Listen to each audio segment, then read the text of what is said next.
Well, good evening, good evening, good evening, and good evening to you, ladies and gentlemen. WeatherBrains episode number 975. Yes, it is. This is for the 23rd of September, 2024. We are past the equinox. We are now into autumn, fall. October is coming. Winter is coming. Hurricane season cranking up a little bit here. Got some action to talk about. But for those that are new here, this is the pre-show. If you've never watched this before, if you want to watch the actual program, move the slider over about 9 minutes.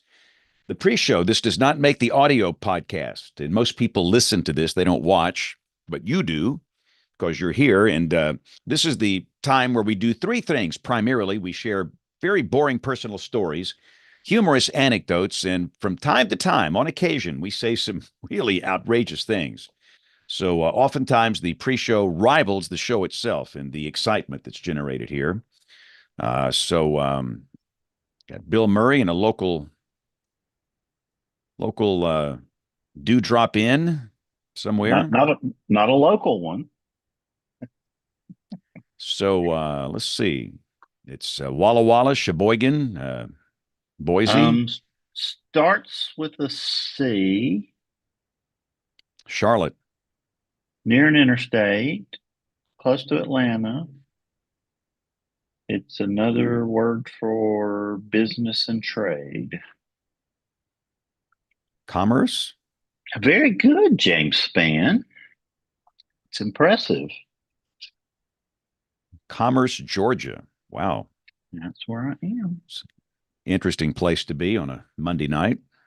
There's a beautiful, Commerce, Georgia. very large rain shower, spectacular looking from a distance, and really pretty when I got up close to it. It's about 4 or 5 miles east of Commerce, kind of moving away. It was impressive. Okay. Hey, Matthew. Commerce, Georgia. Hey, Mike. How are you guys doing? We're awesome. Are we talking to you guys?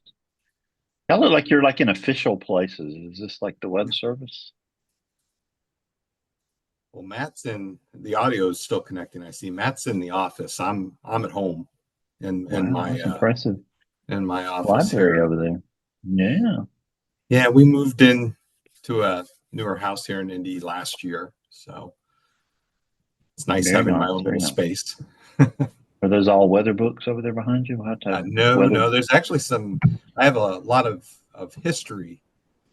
I'm always fascinated by American history and the Civil War and the presidents, so I actually have quite a few biographies. Yeah, that's probably very similar to my collection. A lot of history over there. A lot of. Well, I'm actually on the road tonight, as James so astutely guessed where I was. But Hey, the most Sam. important thing was I got on here before Sam did. So Yeah. I'm here finally. How's everybody doing tonight? Really good. Great. Good. Good to see y'all. You too. Now you got my email. You have to convince me tonight that I need to be over at that symposium. So I'm all ready for the evidence. we'll take care of that. Well, if I got a tonight's show couple things doesn't up my convince sleeve. you can't be convinced. I challenged them in the email when I sent them the link. You got to make sure I get over there. It's only 2 hours for me to get to Muncie. I can do it, but you got to convince me. I know you had to look at the questions because you knew that I might not make it to Commerce, Georgia on time. I was praying you would get there quickly. Given Atlanta traffic. I been there, done that. I had enough time to get a Burger King even. Oh, no Chick-fil-A? Oh. No, Burger King was closer to the exit. I didn't want to waste any time. Yeah. So the question is, what are you doing in Commerce, Georgia? We are opening a hotel in Cornelia, Georgia. And so I will be here. I'll be over there tomorrow and Wednesday. And then we'll go to the Florida Big Bend for the hurricane. Oh, wow. So will you have some live coverage? If you let me, I will. Wherever you need me, Well, I'll what do you be there. mean? But I'll put it on the blog maybe. But if you need me for anything, I'll be down there. Open up a live stream. Let's go, man. Let's I'll do it. I'll do it. I don't have any fancy cameras or fun stuff. I did bring my I'm not sure exactly how to say it. Tanikly. Have you ever heard of these things, James? Tanikly? Yeah, it's a tripod that has like little octopus things on it that you can do all kind of stuff with. I'm not a hipster. No, I've never heard of that before. You are an early adopter by definition. What are you talking about? No. That's a hipster device. There's a whole different genre here. Oh, is this for TikTok So- only or something? Yeah, I think we ought to put Bill live on the talk. And let's let him. There you go. That'll be the end of that one.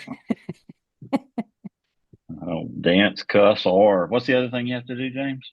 You have to be funny. You have to be funny. Oh, You dance well, or yeah. you cuss. That's all you do on TikTok. It's one of those three things. So Well, I could probably, if I worked at it, I could probably cuss. I was brutally attacked because anytime there's a tropical system, you're just attacked. I'm attacked all day, all night. I mean, the But for attacks are what? nonstop. Oh, you name it, that they will attack you. But the most interesting one today, it was over the name of this storm, which is Helene, right? Right. Is that Mhm. Jen? You're our pronunciation official Yeah, here. Helene. I don't even know if I want to say it on well, it's the pre-show. I guess we can. I mean, I was called a effing racist For what? because of that name. And this person went into this tirade about how I was a racist for picking that name and called me some really bad names. And I couldn't understand. I couldn't tie in racism with that name. Yeah. And I tried to make sense of what this person was saying, but it just didn't go anywhere. So, Oh my god. Did you ever find out why they were saying that?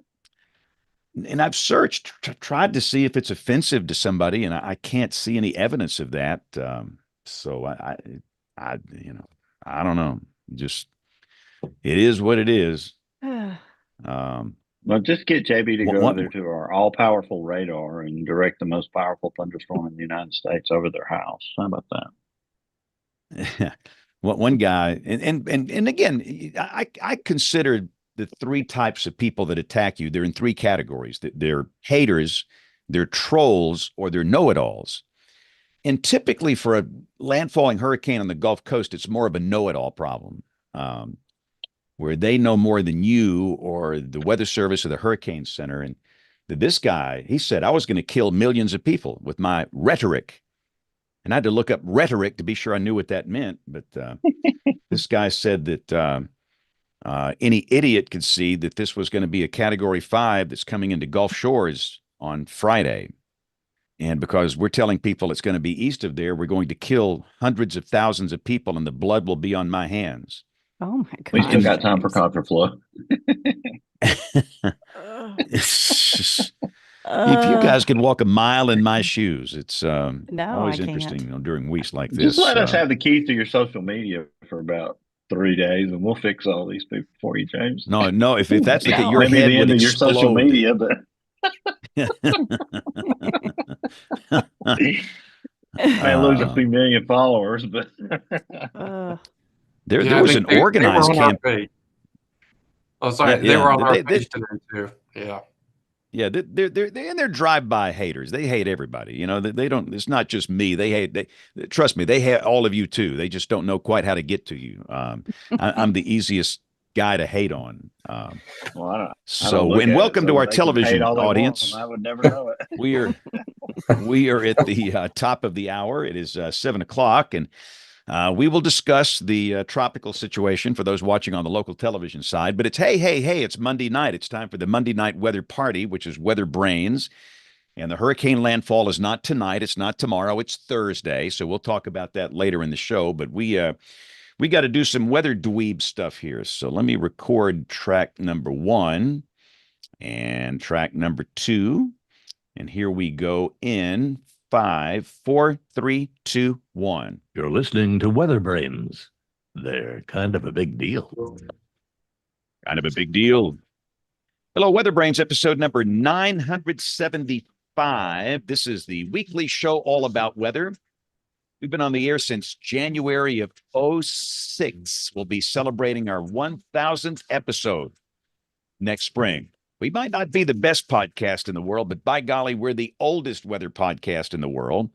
But welcome. This is for the 23rd of September, 2024, and got a lot to talk about in the world of weather, and that we have a tropical system brewing in the Gulf of Mexico. And I see Dr. Jacobs is coming on here. We're going to rope him in. Listen, Neil, can you hear us? Are you online yet here? I can. Can you hear me? Yes, sir. Yes. Loud and clear. So what are your thoughts? Let's just right up front, since we broke into television here. What are your thoughts on the tropical system? I think it's going to wind up pretty fast. I mean, the steering current seems like it's in the right place. There's not a lot of shear. It's going to go, at least if it goes on kind of the westward edge of the cone, straight over the loop current, which always ends up going a category higher than some of the models think. So I don't know, if it stays on the west side of the cone, it's probably going to blow up a lot worse than if it goes pretty far east, just because it's got a whole extra day over land, unless it, ends up hitting somewhere south of Tampa. But we'll see. The next question is, what do you thought about Tampa St. Pete? I don't know. I mean, almost any track is going to be bad news for them, because they're going to be on the worst side of the storm, unless it goes way east and ends up coming in east or south of there, which is, that's certainly a possibility. It's the models don't really have a good lock on the center yet, because it's not really well defined. So I think once they get some planes in there and are able to pinpoint the center of rotation, then we're going to know a lot more. Plus, I think when they start doing the 6 and 18Z radiosonde launches, it'll really nail down where that trough and that closed core low, the mid upper level low, because that's going to drive the storm straight northeast if it forms. I think the most interesting thing, if you notice the Fujiwara thing going on, I've never seen that over the southeast United States. That's fascinating. Oh, with the upper level low? Yeah. Yeah. They're basically rotating around each other, and you might see that out in the Pacific somewhere, but I don't see it in Alabama and Mississippi and Georgia that often. So a pretty interesting interaction here. So, and we'll talk more about the tropical system as we go here, but we got a lot to talk about here tonight. I see Jen Nairmore is on the line from the Arctic Circle. Jen, when's the next shot of cold air coming down the pike? A little bit coming in next couple of days behind these systems. I'll tell you, it was just a wonderful thing to see some of the raindrops coming finally into Ohio. Man, it's been so crispy here, and it was great to see the rain. We've got another good dose coming in late tonight and tomorrow. And then it's iffy. It depends on what's happening in the tropics and, with the upper low, and if we could actually get a little bit in here. Hopefully not Saturday. My niece is getting married on Saturday, so I do not even want to mention the word shower for her, unless it's a bridal shower. I don't want to even talk about that for her. But right now, we're doing pretty good. We should get highs back in the 70s for a bit, and then it's just kind of watching the rain. And I've got my hat on, covering the extra gray hair, tracking these systems. It's really been challenging so far, because, as Neil mentioned, we don't even have it's a potential tropical cyclone right now. I mean, it's looking a little bit more organized, but we don't have an actual center yet. So it's just been hard to monitor. And weather's hard, everybody. I wish people understood that it's very difficult to try to watch all this and see all the different model runs and try to figure out what's going to happen. And so we do our best to try to keep people safe. That is the goal here. And so it's going to be a very interesting couple of days for sure.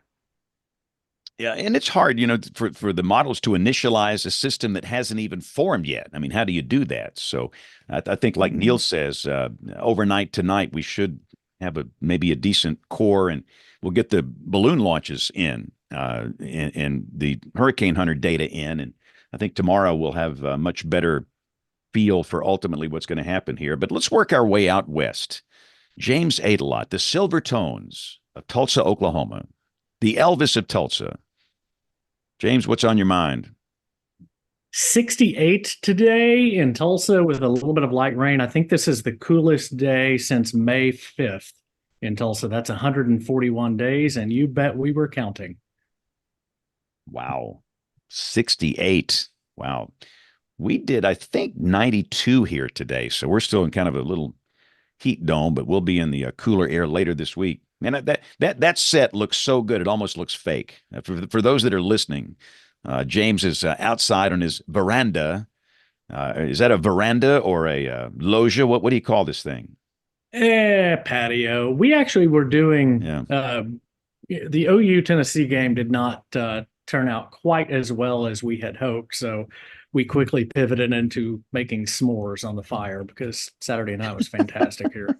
Because, my chicken was getting burnt up, so we might as well burn up some s'mores out here. So, well, let's go find out what went wrong with Kim Cloco McLean.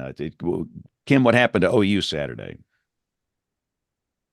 That is one fine question. I can tell you that we have an amazing defense. So we held Tennessee, which had been scoring, in the minimum 50 points per game to something in the 20s. So our defense did its job remarkably well. I think our defense actually is the most SEC-like thing that we could have asked for. It's a very strange feeling to watch a team and say, there's no offense. There's a great defense. Who is this? Everything has inverted. Everything is inverted. But I'll tell you what, I've been a Purdue fan. To all my brethren here on the call today, I've been a Purdue fan for decades. This is nothing new to me. I have no expectations. I just Sam's got Purdue Pete right there. So and let me just say, I finished at Mississippi State. I understand. I totally understand. Mississippi State lost to Toledo at home. I mean, you talk about bad. That's bad. So we've all been struggling with football stuff this year. And I will say, yes. It's important to note that the OU offense was not inspired by the pregame video of Kim's karaoke. You're trying to just Boy, dig it. I was talking about your karaoke in the chat. He karaoke too. I saw him karaoke. He did a fine job, friends in low places. I am one of those friends. Oh, he was singing about boy. WeatherBrains. Oh boy. You doing some Bocephus on the sing along? That's outstanding. So I had to initiate a couple of dialogues with I do weather support for the University of Alabama, and they play Georgia Saturday night, which is a slightly big game in the world of college football. And at the time we opened up the dialogue Saturday, the timing of the tropical system, I'm quite sure about that. And you don't want to hurricanes and football. It's a bad mix. It's just a bad mix. And so we are very thankful that there will be no issues. I mean, there might be some showers, but no dangerous weather. So Alabama, Georgia will be played as scheduled, as will Auburn. And let's see, they play Oklahoma, right? Auburn, Oklahoma, Saturday. Bill Murray, anybody? That's correct. I think that's right. And the whole Oklahoma contingent knows that. So anyway, so I hear Troy Kimmel laughing. Troy, what's going on down there? Have you been? I don't know. Texas scored like 4,000 points Saturday night, I think, in that football game, and just kind of went from there. I worked that game in the EOC, so and the Aggies wasn't quite as impressed as I needed to be on Saturday night with that one. So, but nevertheless, it is what it is. Another week of exams at the university, so I'm busy with that, but I'm here. All right. And well, Troy, that wraps up Football Brains. Thanks for listening. I had sushi Wednesday night at Uchiko. Are you familiar with this place in Austin? No, and I appreciate the dinner invitation. This is how bad it's been because he was in town and hell, he'd offered to buy me dinner and I couldn't even go. So no, Bill, I have not heard of that. Well, yeah, it was really spectacular. We had the omakase and 11 courses of sushi, and it was. And I mean, especially when you offer to take me to, Whataburger, exactly. I'm like, hey, Troy, you want to go to Whataburger? Yeah, you want to go to Whataburger? I got to work the EOC, Bill. Yeah. Last time Bill invited me to dinner, it was Hunt Brothers Pizza at the Shell station here on Valleydale by the TV station. But Bill, bring in our guests before they hang up on us. They're getting really. disgusted. We got to bring them in. Every time I've ever invited you to any meal, it's at the Waffle House, and you walk in with a hoodie, and you look like you look like somebody who's in the witness protection program, but they always figure you out. So anyway, somehow works out. But tonight's show is a suggestion of our super listener Jay Farlow, who's always watching out for us, and we appreciate that very much. But October 19th from 8 a.m. to 4 p.m. at Ball State University, the Indiana chapter of the AMS will present the Central Indiana Severe Weather Symposium. And Jay reached out and said we really needed to have some of the organizers on there because they have a cool agenda. And boy, we got a great response. I'll start tonight with Sam Lashley. He is the warning coordination meteorologist for the National Weather Service in Indianapolis, 31 years of experience, multiple offices, member of the Central Region Quick Response Team for EF3 plus tornado events, worked on radar, damage survey, storm chasing for major tornadoes, including Van Wert in 2002, Henryville in 2012, and several recent EF3 tornadoes in central Indiana. Sam, thank you for pulling this group together tonight. With over 31 years in the Weather Service and all this involvement, you know, what do you think are some of the biggest impacts that have happened to storm response and communication over your career? You know, I was listening to your show from last week with Kevin from St. Louis and Ken, our director, and you know, I was like, yes, totally agreeing with everything they were saying. But you know, social media has been huge. Just the way we can instantaneously interact with the public. Sure, we have to weed out a lot of that, but man, used to be you sat around here and you issued warnings, especially in the wintertime at night, and you heard nothing. You got no reports. And now we can get that information quickly. It's good and it's bad.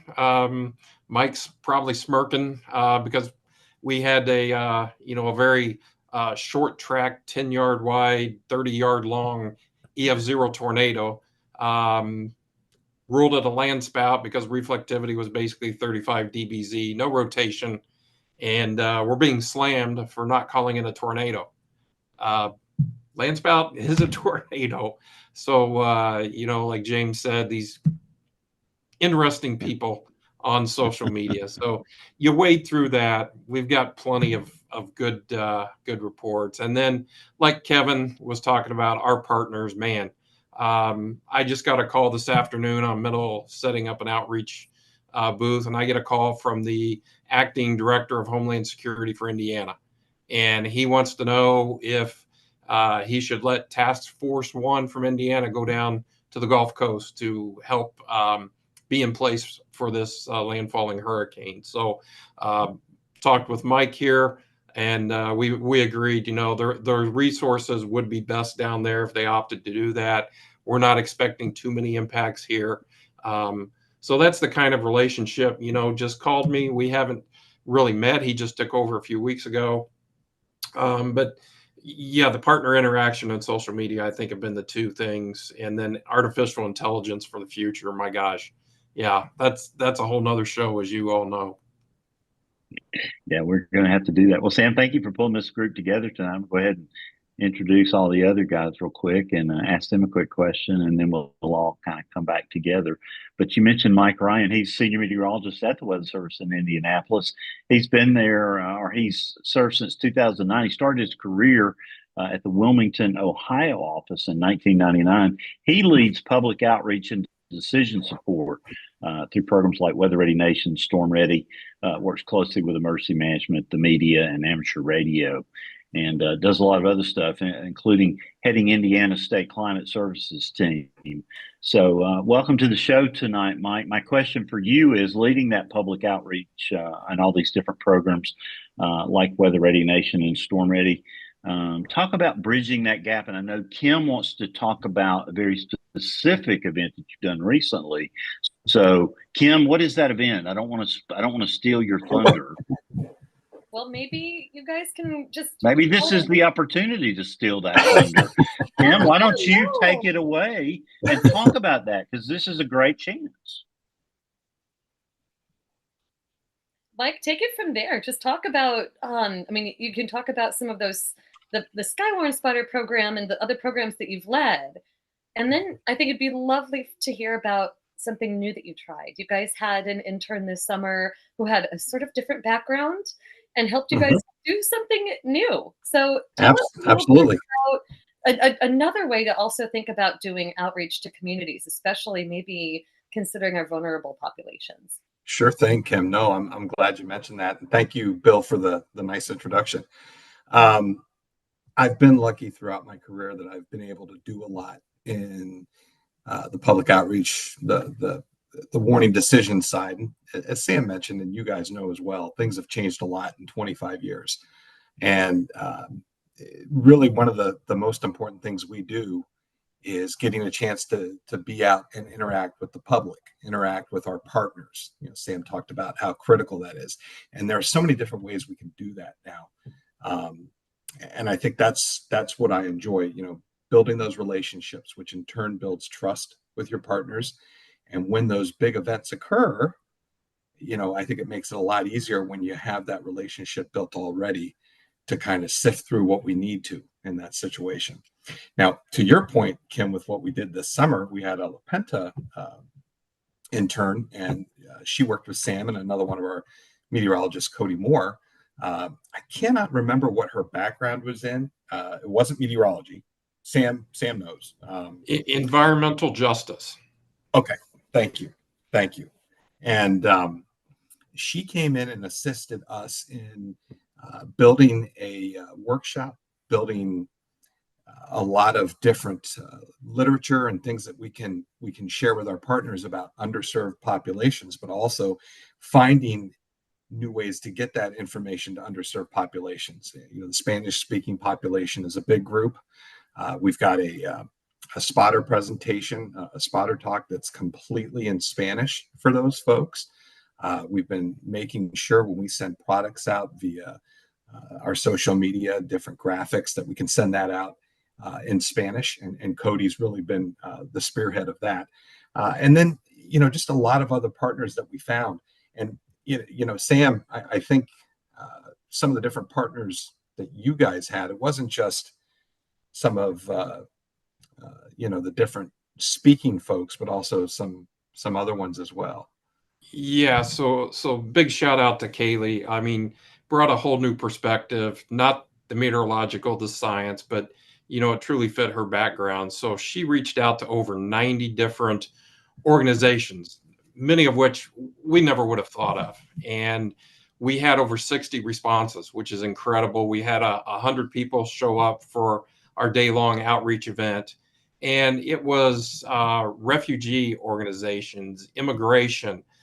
We had people from the Indianapolis International Airport there because they welcome people that are new to the country through there and have welcome packets for them. So we learned a lot about shuttle services for these people and how many don't speak English and all the various languages.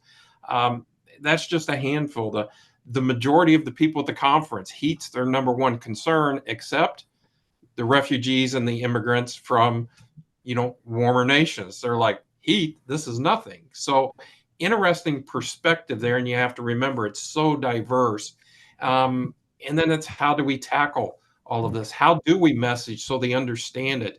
One of the biggest things we learned was a lot of these immigrants, when they arrive here, they hear a tornado siren, or just about everybody gets a phone right away, and their phone goes off with our wireless emergency alerts. They think it's a bombing, a bombing siren going off, and they react, just they don't know what to do. So we've learned that, and that, you know, that one still, it's like, oh my gosh, never would have thought of something like that. So we're working for this coming summer to get another couple interns to help us actually now take what we learned, put it into messaging so that we can get it out, not only for our office, but the entire weather service, and hit these points that we learned. And We're now calling this the Service Equity Team, or SET, modeled after the Integrated Warning Team, IWT. But we're just going to meet with all these different organizations annually and pick a topic and discuss how we can better message and keep people safe. So we have been excited, gotten all kinds of response. And Cody and I are going down to Mississippi State for the Service Equity Conference down there next week, and we're just excited with where we can go and how much we can do with this. I just have to say, I am so thrilled for you guys. The Indy office, you guys put me in touch with Kaylee. You pulled me in when she was starting to orchestrate some of the ideas, and you were saying, okay, we're thinking of having an event. We kind of like another perspective. Just make sure we're not crazy. Like, this seems awesome. Is this as awesome as it looks? And I looked at all the resources she had put together. I mean, she was detailed. She dug into your community and she knew exactly how to do it. And what you guys have made is what I think should be a model for what Weather Service is calling community-centered alerting, because there are different ways to look at the warning system. One is the technologies and just relying on technology to solve all of our problems. Another is to think of it as a set of social processes instead of just technology processes, social processes. And what you're doing, what you did, was to pull everyone together that has equities in the vulnerable population space and can actually provide resources to those people. So, that's not something we can provide alone in the weather side. But if we partner with the people who are trying to take care of those people and make sure that we can empower them to the best of their ability, and even help them to network with each other during weather events because they're so strapped. When I saw what she was putting together, I just thought, this is a remarkable young lady, and this is a remarkable blueprint. So I'm so glad for what you're doing. I'm so glad. I immediately pulled you guys up to the there's a social science team in the science integration branch of Weather Service. And I pulled you guys in immediately when I saw this, and they were very interested. I'm so glad you're going to be down there for their equity summit to spread this. And something I'm hoping can come of this is also recognition. Maybe this is what operational social scientists who are embedded at regional offices could do. Wouldn't it be wonderful if you all had a central region social scientist, if you had Kaylee, and she could be doing this in all of the CWAs, because she'd start to network with all of these organizations that have a presence in these other states, and even just in Indiana, in other CWAs in Indiana. But if you had a person who was regional, but focused on this, they could start to build those relationships, those networks, leverage capacities we've never imagined. That's my vision for what CCW, community-centered warnings, can be. And what a wonderful thing you guys have done. So sorry to wax on about it, but I'm just so glad you did it. Thank you for taking a chance with her. Thank you for the help and for, taking the time to talk with Kaylee, because part of the LaPenta internship is to learn all about NOAA. And I wanted to make sure she got a wide range of topics and talk to different people. We set her up with some other people around NOAA as well. And yeah, I mean, she would be a fantastic person in that role. Environmental justice, who knew, right? You need environmental justice in the Weather Service. Well, I think we just showed how important and why we need it. Completely different view of everything. And I love the community of practice. And we don't have the resources to go out and actually communicate to the individuals. There's just way too many. But these organizations that serve them are already established. Not to mention, a lot of these, let's just be honest, we're the federal government. So many are not going to trust us to begin with. But the organizations are bringing us in. We've established a close relationship with the Mexican consulate here in Indianapolis. They're a regional consulate, and they have brought us in. We've done podcasts with them. Cody, he speaks a little bit of Spanish. He was a little nervous, but they said, hey, we'll help you out. These people just want to see you and get to know you. And so we're trying to say, hey, we're not your typical federal government. We do care. We're here. and we want you to be safe. So that's where we're just trying to build those partnerships right now. And man, when we reached out, the response, everybody's like, "You want to talk to us? Really? We would love that." So Cody has all kinds of meetings on his agenda, just to show what we've got and what we want to learn from everybody. Well, Kim, I was so excited that you wanted to jump into that. So thank you for doing that early and getting engaged. And hopefully everybody will get to. I've got someone else to introduce here. Greg Mello is a meteorologist in National Weather Service in Indianapolis. 2 years of experience. He's worked radar, conducted damage surveys for significant events, including the EF3 tornado outbreaks in March 23 and March of 24. Originally from New Orleans, and I want to talk about that right off the bat. His interest in meteorology came from experiencing Hurricane Katrina. Bachelor's degree in atmospheric science from the University of Louisiana at Monroe. Greg, welcome to the show. And talk to us about that Hurricane Katrina experience, because it's hard for me to believe now that, we're talking about over 19 years ago, coming up on 20. Talk about that experience and how it influenced you. Yeah. Can you hear me, Bill? Yes, you're loud and clear. All right. Yeah. Thank you so much for that introduction. So yeah, Hurricane Katrina is what initially got me into meteorology. I was about 6.5 years old when Hurricane Katrina hit New Orleans. Now, thankfully, I wasn't in New Orleans during the time it made landfall. I had evacuated to Houston, Texas, but going through that entire experience was something I'll never forget, and I still think about all the time. Initially, when we evacuated to Houston, we evacuated, I think, a day before it made landfall. My family was really trying to figure out whether or not they wanted to stay or leave. A big issue down south in New Orleans is we deal with hurricanes all the time. So when we deal with hurricanes that don't cause as much impact as like Katrina or many historical hurricanes, we tend to feel like we can stay for any hurricane. But thankfully, my family thought that Katrina was different, and they were right about that. And the last day before Katrina made landfall, my mom and my stepdad, they were like, "Guys, pack up your bags, we're leaving."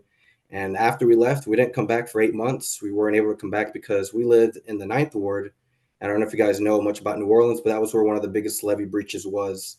I think there was over like 30 or 40 levee breaches, but one of the major ones was near the Ninth Ward. So yeah, we had to stay. We moved to Dallas, Texas, and stayed there for about 6 to 8 months. And when we came back to New Orleans, that's whenever my fascination with weather really occurred, because when I got back home, it was very sad, but also at the same time just fascinating at how much damage a hurricane could cause. When I went back home, there was roofs completely torn off of houses. The amount of houses that had paint on them or spray paint, trying to, just let people know that they had checked the houses and there was nobody there. Saw the spray paint on the houses and it just looked like it was completely abandoned, like a bomb went off there. And we walked into my house and just going through my bedroom and my kitchen where I grew up and just seeing how high the watermark was in our house, I couldn't believe it as a kid. I don't think it hit me as hard as it hit my mom and dad. I was, only 6.5 years old. So I didn't think about the cost to how many people had died and all the damage and people's lives that were lost. I didn't think about that as much as a kid, but it still fascinated me. And after going through Hurricane Katrina, I started to read up on books a lot. I used to watch the Weather Channel with Jim Cantori, all the big people that were always covering hurricanes. And, I stuck with that through my career. And I'm still very fascinated about tropical meteorology, even though now I'm up here in Indiana, we don't get affected as much, but still keeping up with it all the time. And all my family lives down south in New Orleans. So of course, I'm always having to keep up with that and answer their questions when they're texting me concerned about anything.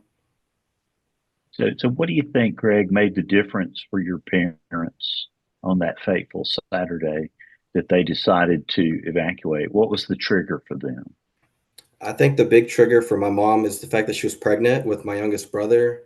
She was, I think, about 6 months pregnant, and that's what really just made her want to leave. I think she talked to some of my family members and also my stepdad, and all of them were like, "Yeah, it's better just to leave. There's no point of taking that risk."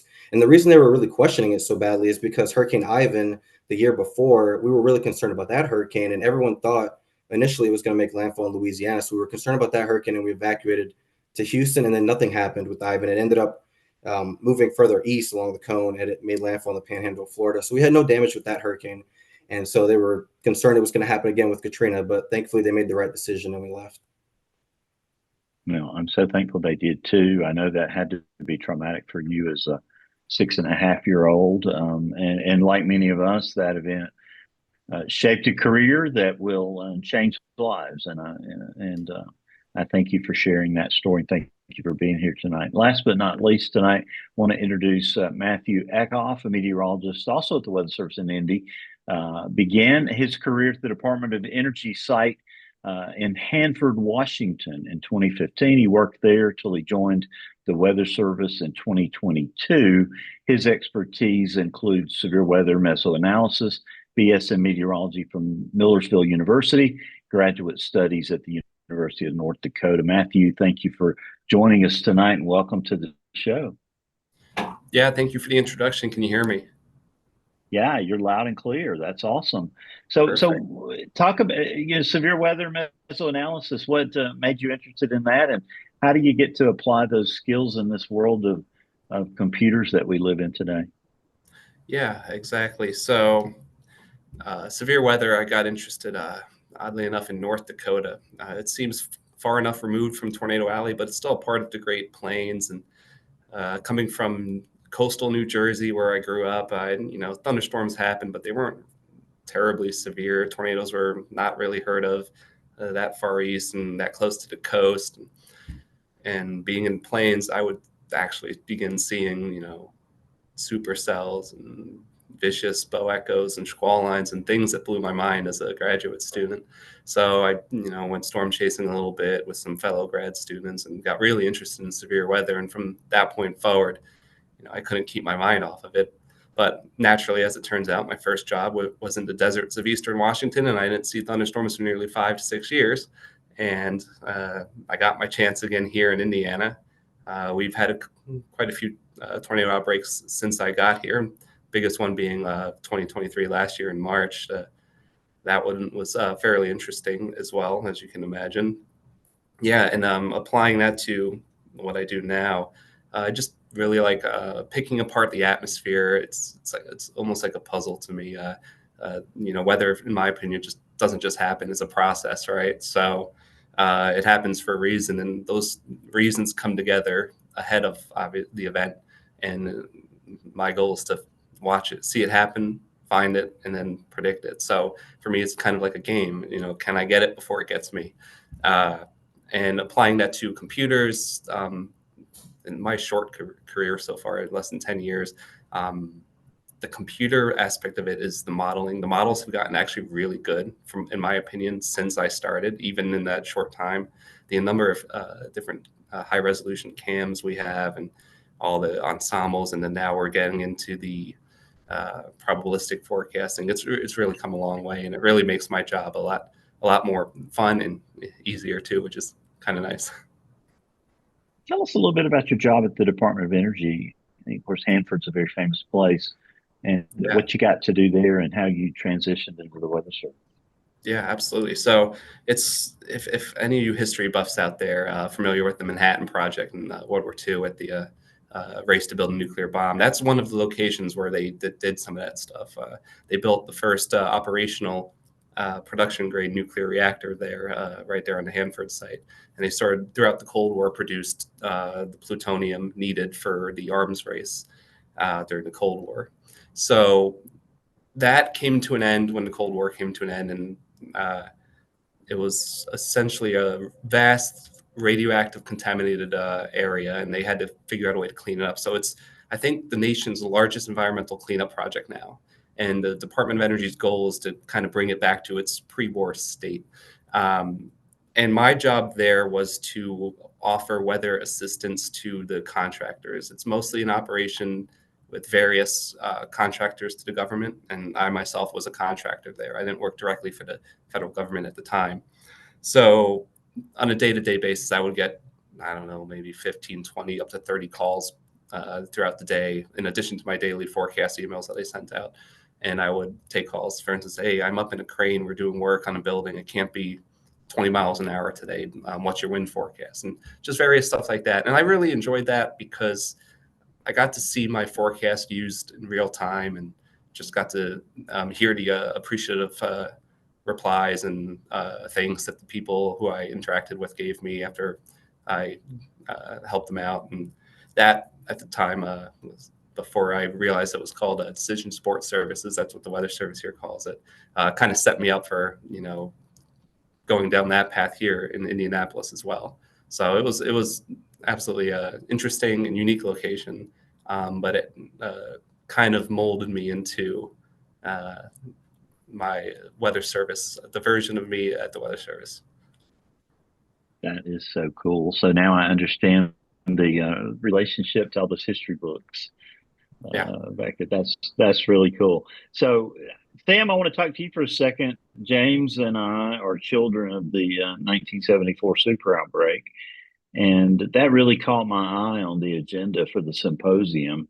So, talk about that for a couple of minutes. I know we're trying to get through at 8 o'clock tonight, so I don't have all night, and I could probably ask questions about this till tomorrow. But talk about that event and some of the unique challenges faced during the damage surveys in 1974.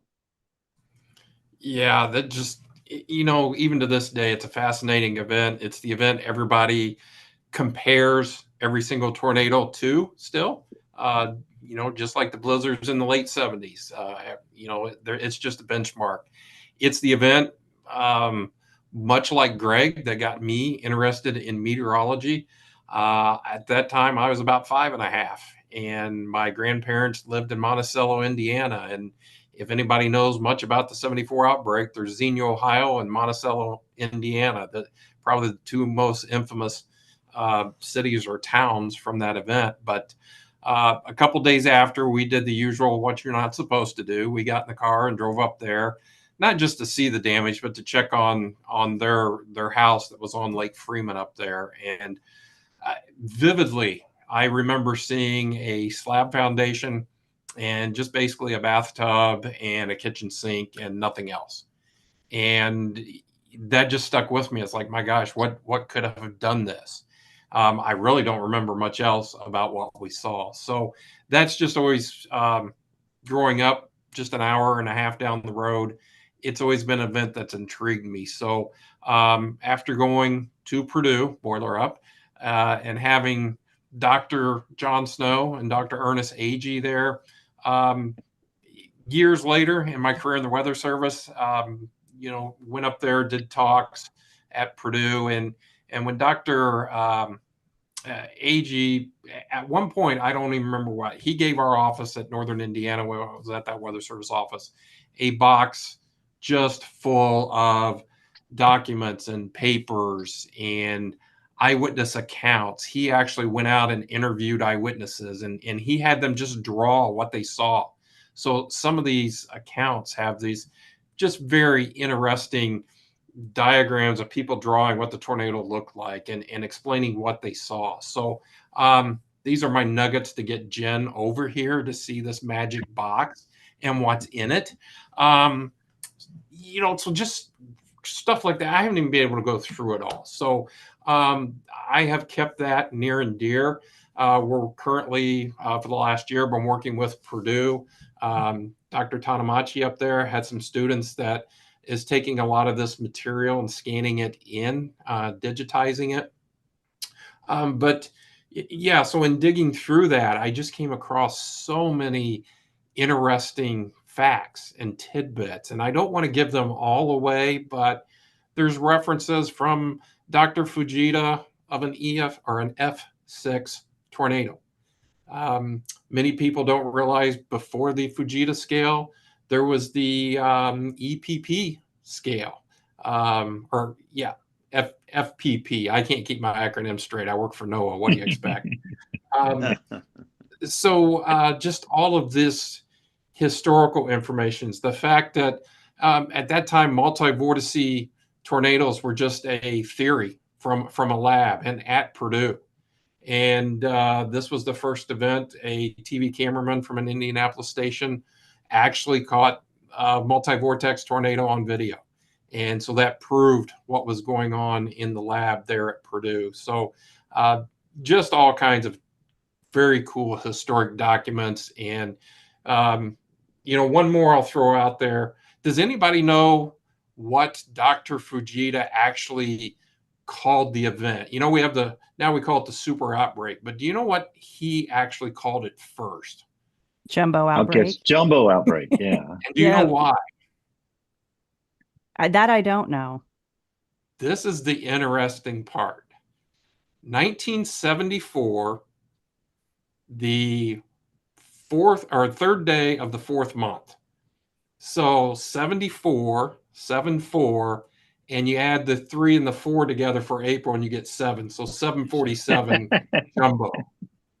And it is in his paper. That's why he called it that. So did you know that, Troy Kimmel, already? Or I honestly, I think I did, and that's why when Sam mentioned it, I saw some papers that were out in Lubbock. I think some of the Dr. Fujita's papers that are out there stored, and saw some of those digitally, and I think I ran across that, Jim. Sam, that was really cool. Yeah, it is. So, in going through this box, just came across a lot of interesting things like that. And so I thought, okay, a presentation, everybody's done the 74, and I've got meteorology in there, but the first half of it really kind of dives into this just historic, unique nature, what was going on at the time. And then we transition into the future of the Weather Service. So for that, we're going to have a separate segment at the symposium to talk about where we're going in the future, and Mike will talk about that. But yeah, the 74, it was really cool to dig back in there and even find out there was an earthquake on the same day in Indiana from that event. Not many people know about. So those are just the teasers, and so much more, Jen. Oh my gosh. You'd be crazy to be a tornado person and not attend the symposium. Let me just say that. I'm intrigued. That's for sure. Okay, you're winning me on over here to come on over. So all right, that's just the first presentation. I know. So I want to hear a little bit more here. Okay. Well, James Adelot is Jim's agent, so he's already weighed in the chat what it's going to take here, guys. You know, in this new world we live in, James A, what's it going to take to get Jen over to this conference? I'm pretty sure we need a lucrative NIL deal, and she will commit. She will commit immediately. Absolutely. Your 5-star recruit. Absolutely. Yeah, she'll wear a hamburger on her T-shirt or whatever you need her to do. For a big 6-figure NIL deal, won't you, Jim? Absolutely. We've got a T-shirt we will have for her. That's our nil offer. That might win me over. I could use a new T-shirt. That works. that may be what tips the scale right That's there. right. So, exactly. Sam, talk just for a minute about the Palm Sunday and the 74 outbreaks and how that shaped, public perception of severe weather in Indiana. Yeah, so I worked at the Northern Indiana office for 20 years, and of course the big twin tornadoes in Elkhart went through that area. And again, up there, 65 is the event they all compare it to, and 74 is still there, but 65 really resonates. And it was even 65 that really, from what I understand, got Dr. Fujita thinking about a scale to measure these tornadoes.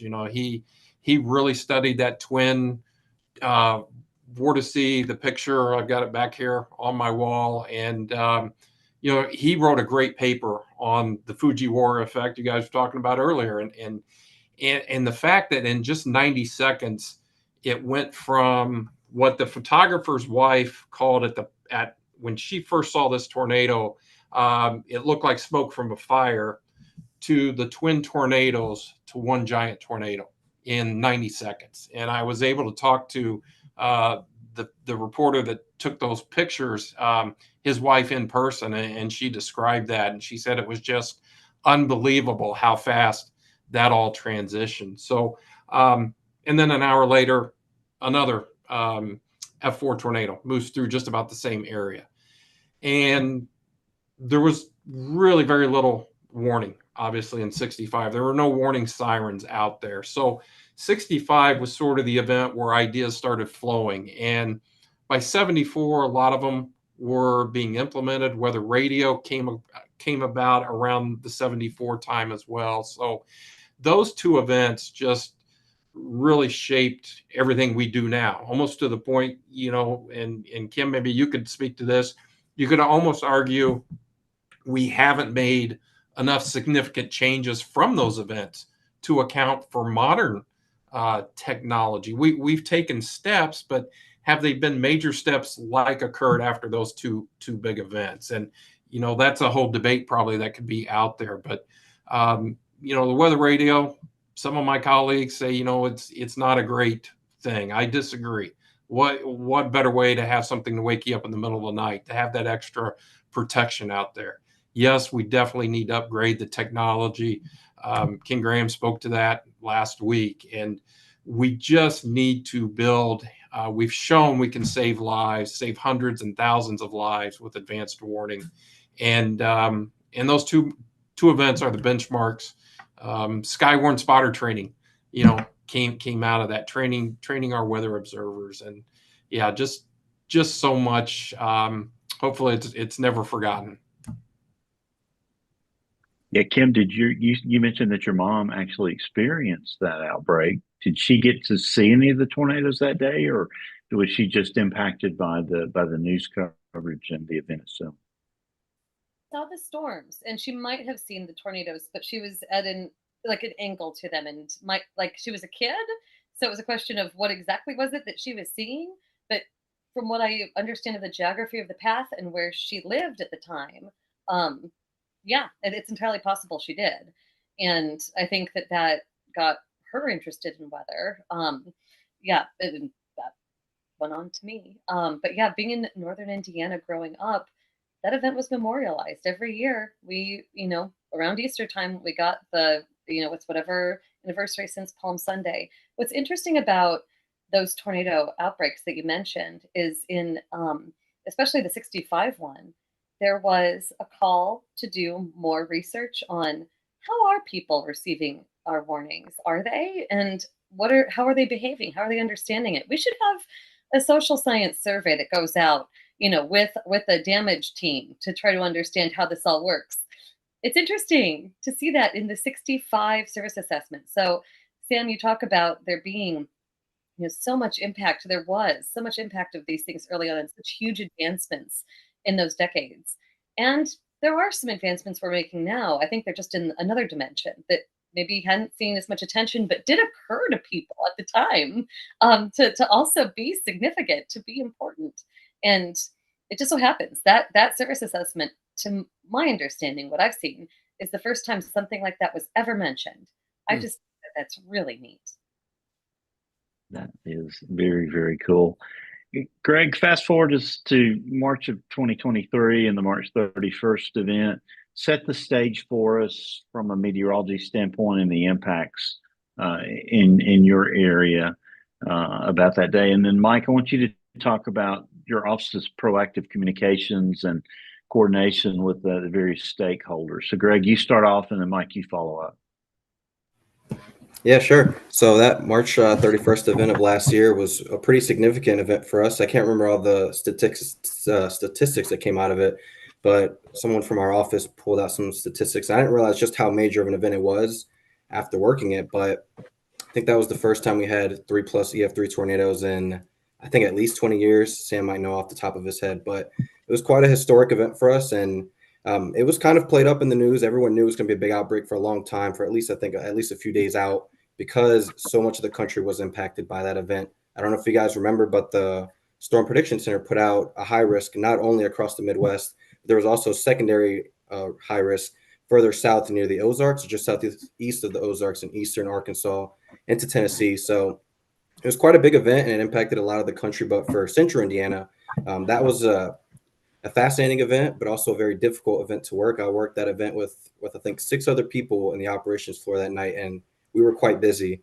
I was working radar with 2 of our other forecasters, and I was mainly focused on issuing tornado warnings and severe thunderstorm warnings for the QLCS, or the squall line that was moving across the central to northern portions of central Indiana. But then Randy, one of our lead forecasters, he was mainly focused on the bigger supercell tornadoes across our south. All in all, I can't remember exactly how many tornadoes we had that night. I think we had about 10 or 11. Was it 10, Mike? 10. Yep. 10, yeah. So we had 10 tornadoes. A lot of those were across the north. I think we had 6 or 7 QLCS tornadoes across the north, and then 3 or 4 more significant tornadoes across our south, with that long live supercell.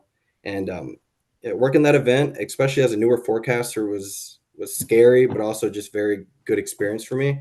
I'll never forget, we did a great job with that supercell that was moving in from Illinois into Indiana, moving into our forecast area. We ended up issuing a special weather statement, I think 40 minutes before the EF3 tornado had hit Sullivan, Indiana. So we were able to provide a lot of lead time for that. And we also called up the EM who was on vacation. I remember Sam was talking about that. He talked about that in his Bible. We were reaching out to the EMs out there. He was on vacation. We wanted to tell him it was a very significant event. And even though he was on vacation, he was able to contact the people over there in Sullivan County and let them know that this was very serious. And it ended up being a very serious event for us.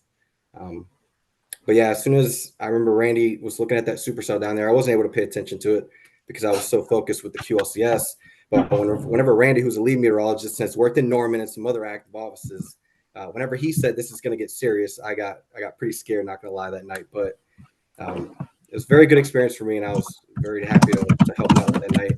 And the day after, even though we worked that event and we worked, I think, 8 hours on radar that night, 6 to 8 hours, the next day we had, I think, 3 teams across central Indiana that went out for tornado surveys, and we were busy all that weekend into the next week. And I'm just very happy we were able to provide a lot of lead time for that event. Unfortunately, there were lives lost for that event, but I think it could have been a lot worse if we weren't able to provide the special weather statement with 40 minutes of lead time for Sullivan County and all the proactive tornado warnings we had issued.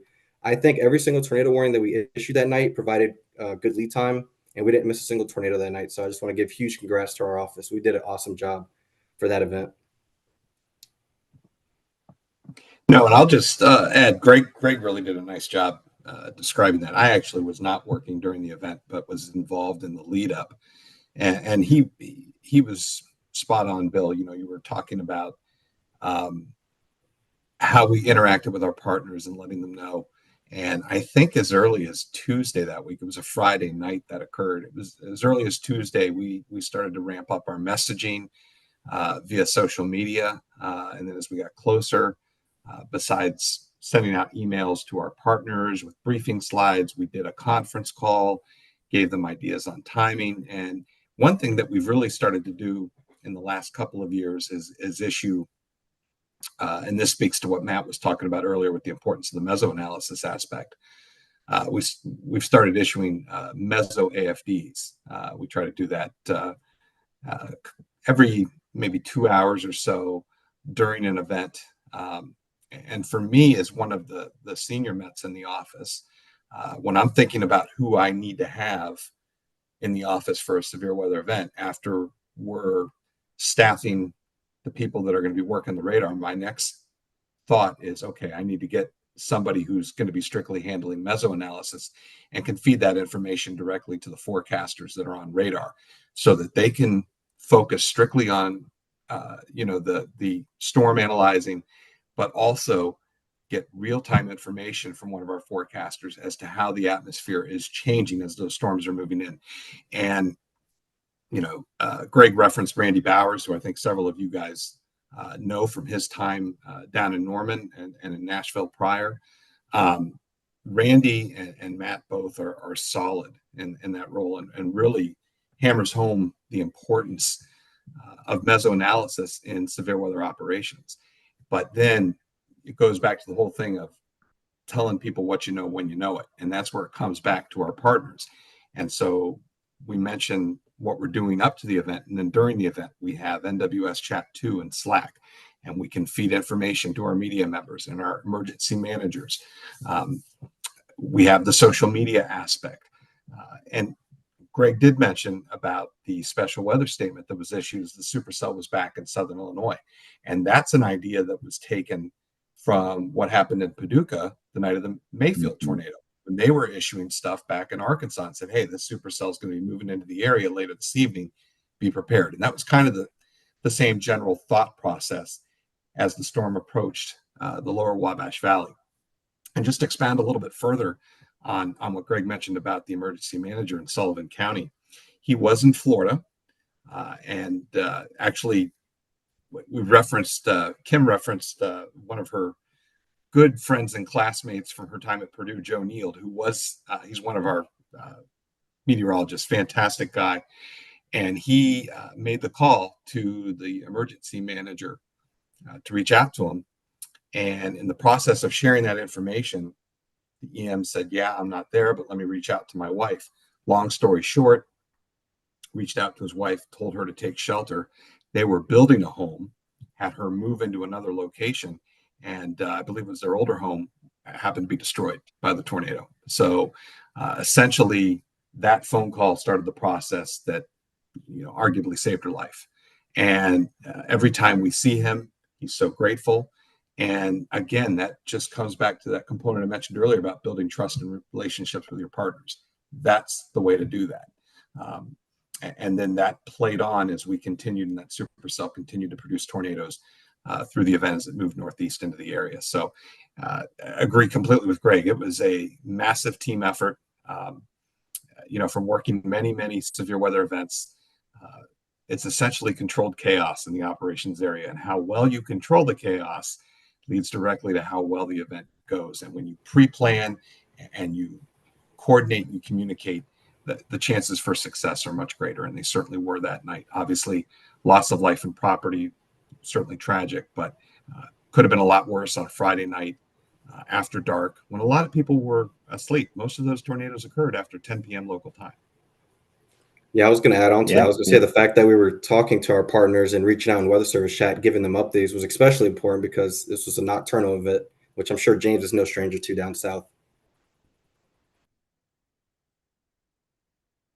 Yeah, and you uttered our favorite word to hate, and that's QLCS too in that event. Mike, anything else you want to throw in there about that event or about the partnerships? I know Sam covered a lot of territory there.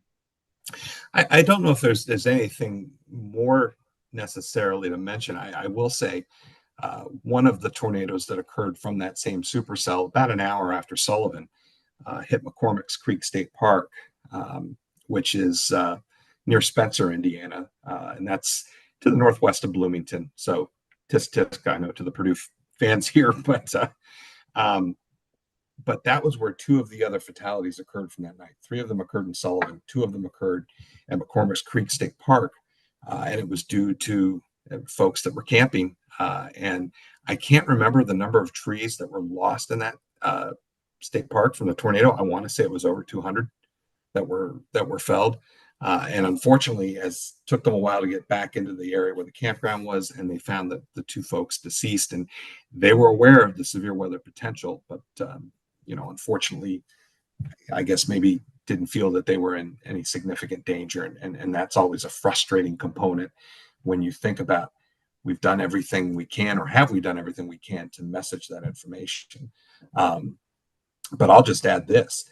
That was at the end of March. 4 weeks later, and we have that tornado event on a Friday night at the end of April, that campground probably would have been twice as full. And I, it comes back to the whole point again, I think, of just how critical it is to try and reach out, to message. And even though I think we do a great job of that, I think we do a better job of that with all of the technology and tools that we have, there's still areas for improvement. We're always looking for that. And, as great as the event was in terms of what we were able to do and how we were able to message out the concerns to folks, obviously there were still fatalities and still loss of property. And that's really sad. Oh, it is. And I'm curious. I'm going to ask you guys a final question. I know we're about to wrap up here, but I wonder, from your perspective, you've talked so much about significant tornado events. Is Indiana in what you might consider Tornado Alley? What's the tornado culture in your experience? Are people thinking about tornadoes and ready, whether or not you are Tornado Alley proper? I don't know. Sam, shall I start? And if you want to jump in, and Greg or Matt can as well. Go ahead. Let me start with some Climo numbers, and then you take it from there, Mike. We're big climate people here. So we average 22 to 25 tornadoes a year, depending on what length of time you want to use. 85 to 86% are EF0s and EF1s. And we haven't had a single fatality from 86% of our tornadoes, zeros and ones, since 1982 or 84, somewhere in there. So for the majority of our tornadoes, no fatalities. It's the big events, no surprise to anybody, but does that constitute being in a tornado alley? And when you look at the maps, it really starts to drop off as you get into eastern Illinois, western Indiana.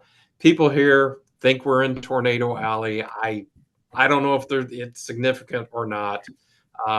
That's almost our word, like QLCS for all of you, tornado alley for us. But statistically, you can make an argument for it.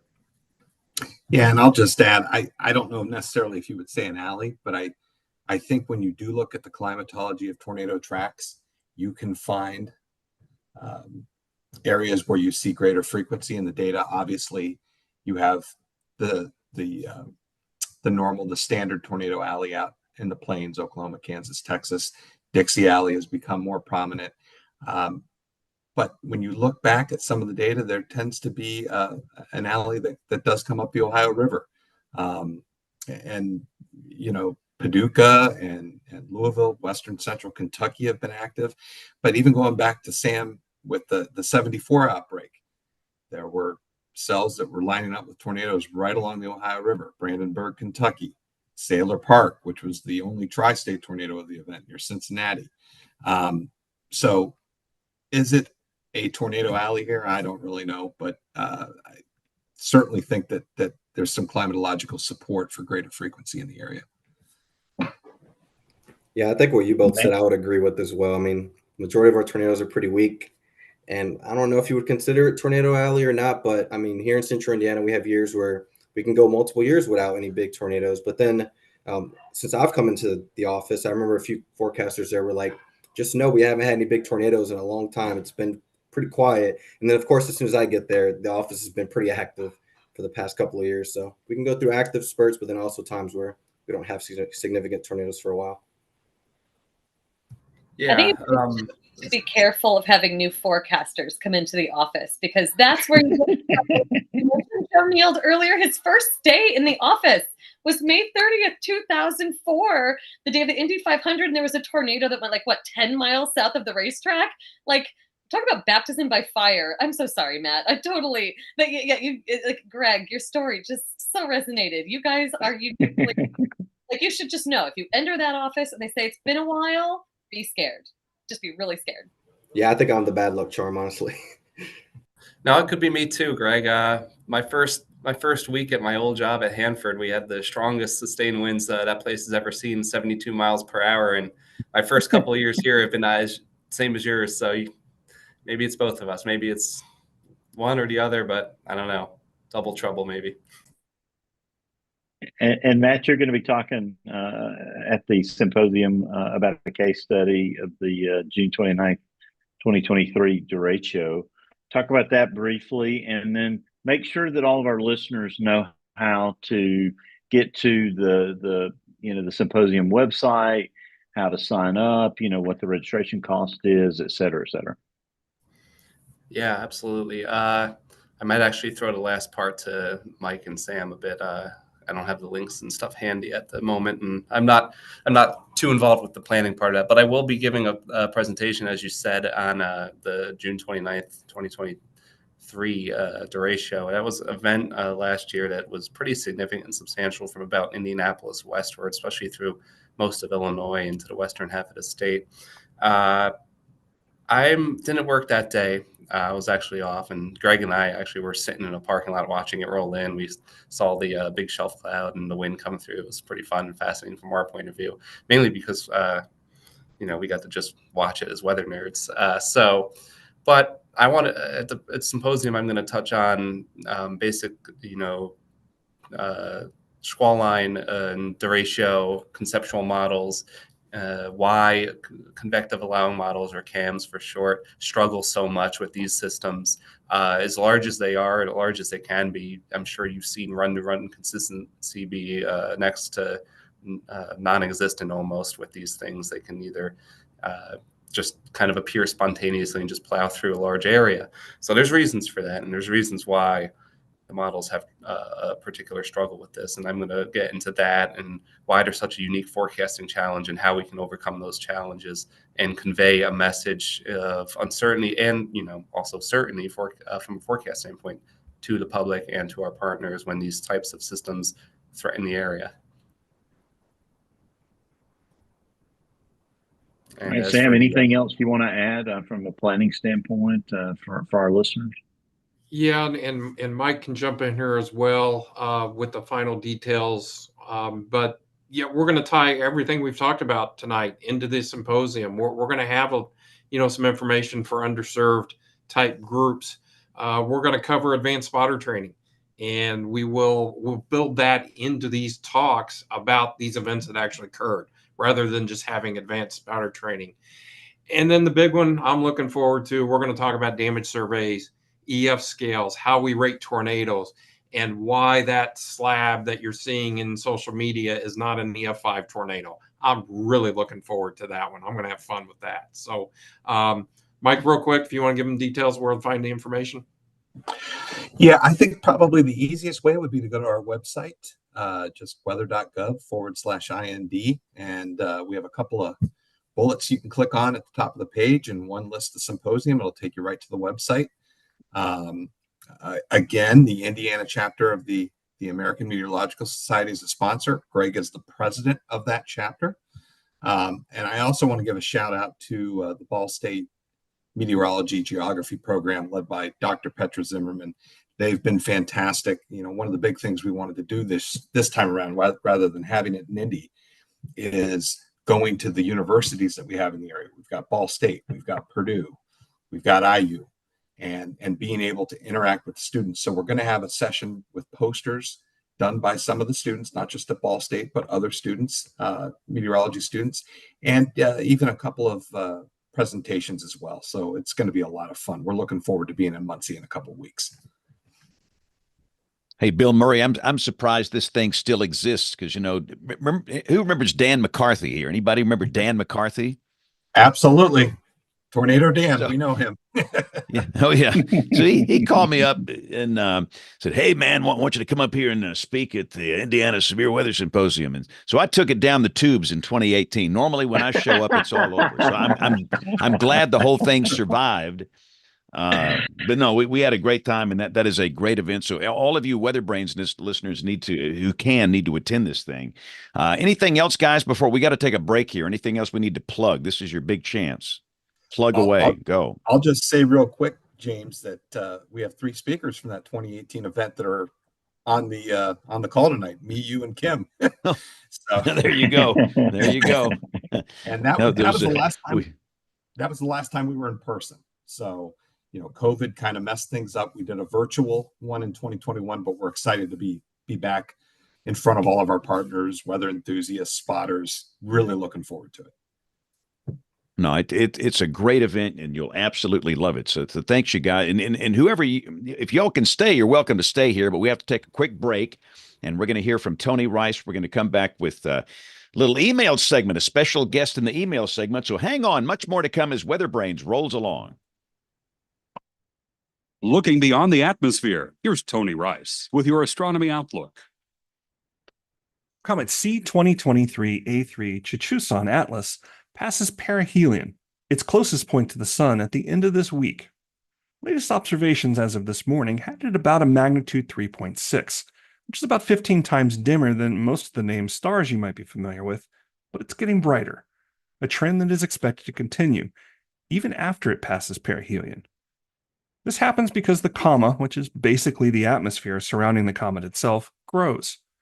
It's made up of dust and gas that's been ejected from the comet's core as the sun heats up its surface. All that dust and gas, it's really good at reflecting light. Some of it streams behind the comet, creating a tail pointing away from the sun. Think of it like a solar windsock. Recent observations are finding that tail to be a pretty consistent 3 arc minutes long. For comparison, the moon's about 30 arc minutes, or half a degree wide. If you hold your outstretched hand up, your pinky's about a degree wide. So I'd start looking next week about an hour before sunrise, low on the eastern horizon. The comet's going to look like a dim smudge in the sky. The darker your sky and the clearer your horizon, the better your chances of seeing this comet. You can also try a technique astronomers use called averted vision. Once you find it, look just to the side of the comet. It might appear a little bit brighter to you in that periphery. This is because the center of your eye has very few rod cells, the ones that are better at detecting dim light. Now we're going to lose Comet A3 in the sun's glare during the second week of October, as it switches from a morning event to a more convenient evening one. It could also be even brighter beginning the second week of October. Or it could break up. It could be breaking up right now. As the astronomer David Levy points out, comets are like cats. They have tails and they do precisely what they want. That's your Astronomy Outlook. Follow me at RTP Hokie for more spacey stuff like this. All right. Time now to dive into the email inbox and just maybe we have something this week.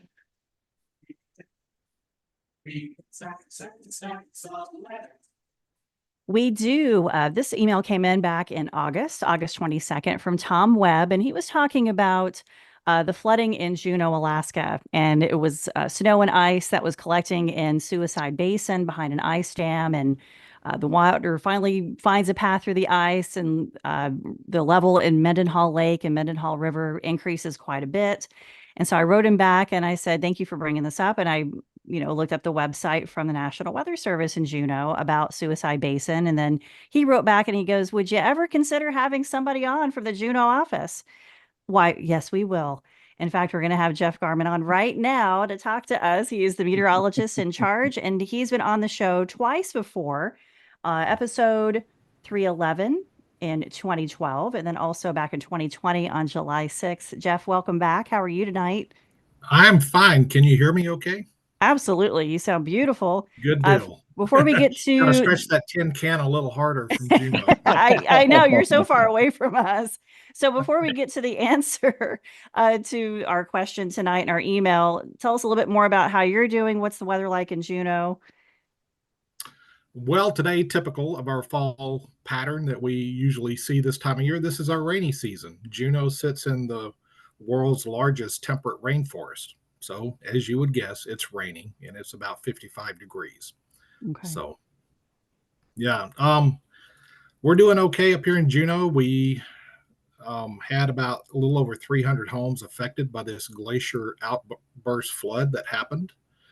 So it kind of piqued the interest of one of your viewers for the email, I suppose. But it was a historic flood event for Juneau, which we're typically not used to up here, and it's kind of points to the fact that our office is on the leading edge of where climate change intersects the daily forecast here.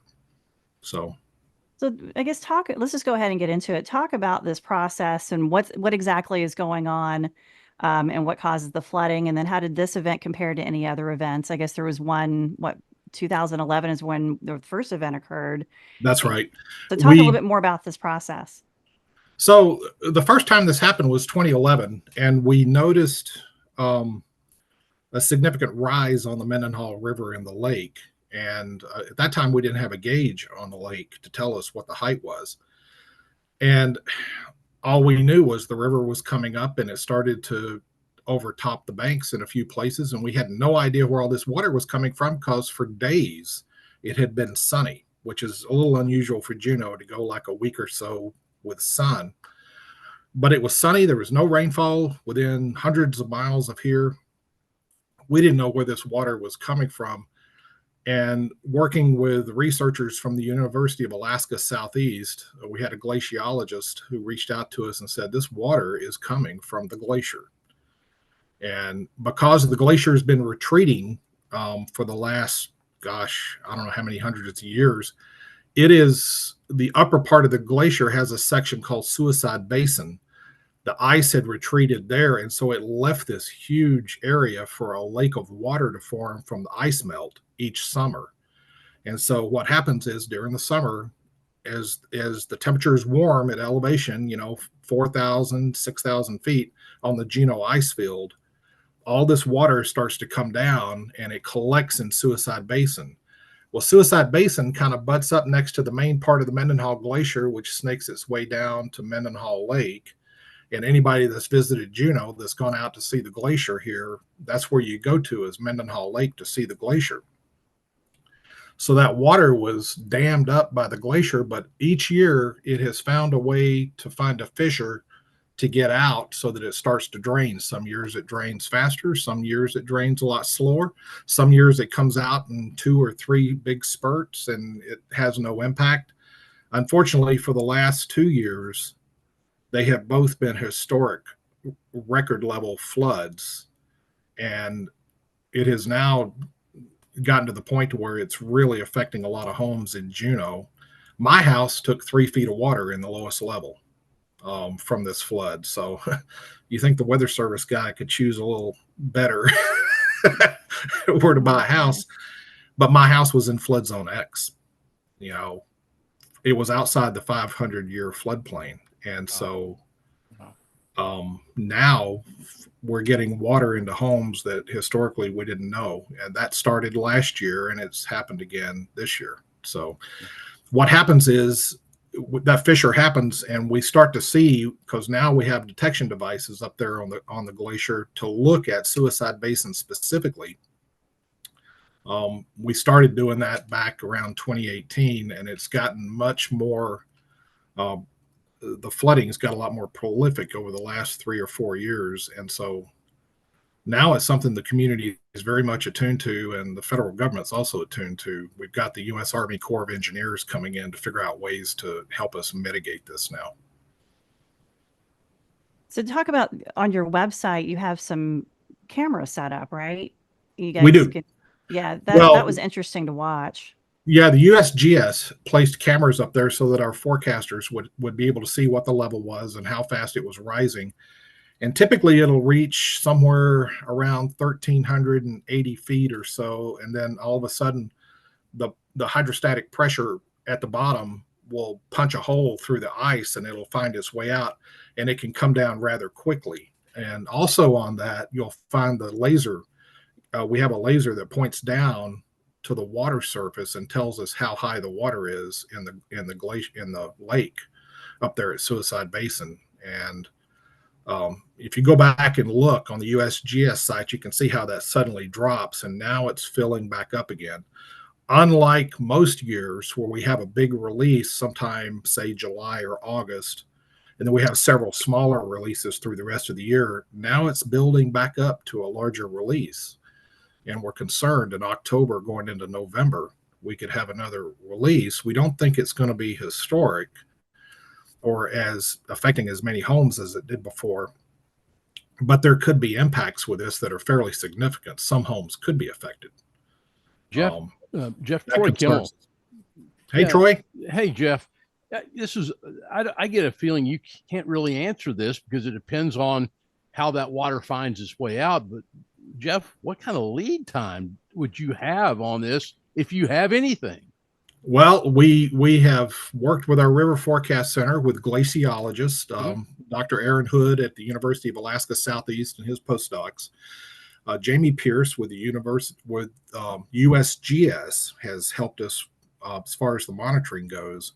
Aaron Jacobs has been our principal scientist here at the Weather Service that's been investigating this for years, going all the way back to 2011. We have developed a curve to where this thing typically comes out at, and it typically takes 48 hours for it to fully release.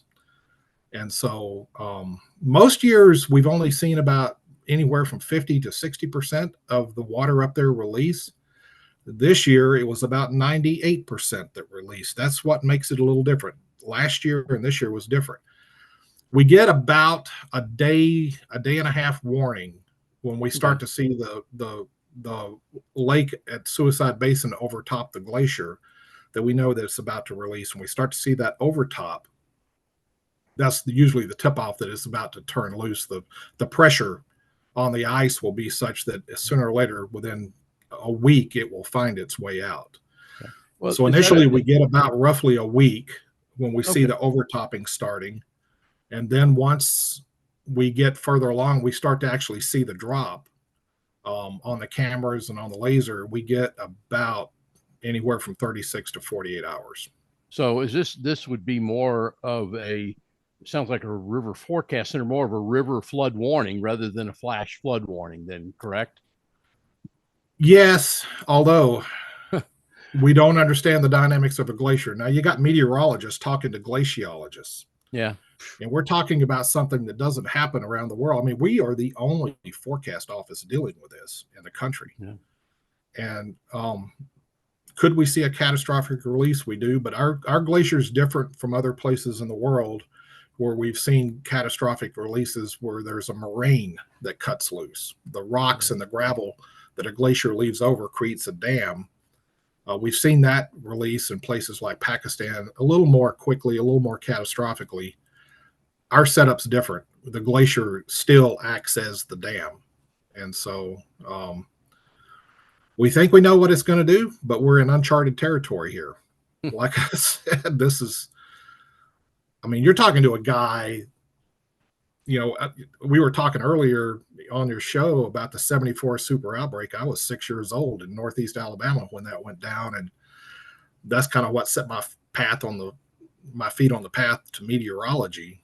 And, you know, I was hurricane guy. I was the guy who worked tornadoes, you know, in offices like Tulsa and Mobile and Jackson, Mississippi, before I went to Wyoming and then eventually came here. So this is, for me, it's completely uncharted territory. Fortunately, I've got scientists in the office and people that understand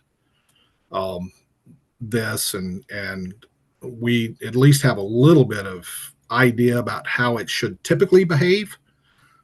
But again, this is something completely from an IDSS or a decision support standpoint. This is uncharted territory in the National Weather Service. Jeff, when were you at WFO Jackson, or would it be WSFO Jackson? I don't see. It was WSFO Jackson. It was okay. Yeah. I was I banged out my state forecast discussions on AFOS. Thank you, sir. Yeah. Anybody else have any questions or comments? Kim, you were talking about, you want to bring that up, what you're talking about a little bit, some of the history there?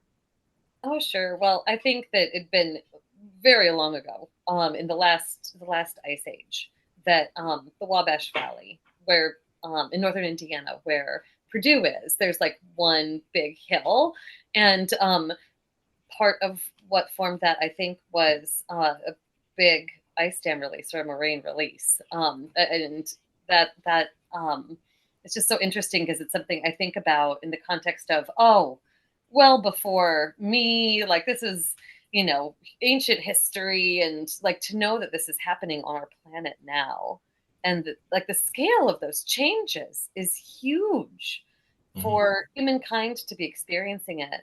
I feel like you're sort of reporting from the front lines in a really interesting way, Jeff. Well, you know, and it's interesting. So significant. Sorry. It was interesting. Ken Graham was up here. He came up for a meeting about the Yakutat ASOS in Yakutat, Alaska, but he spent 2.5 days in Juneau on that trip because he had to go up. You know, Juneau was the base of where he was at during that trip. He happened to be here during that flood, and on his way out of here, he said, "Your office is on the cutting edge, the tip edge of where climate change is interfacing with our short-term forecasts and our weather service mission as typically it would be carried out."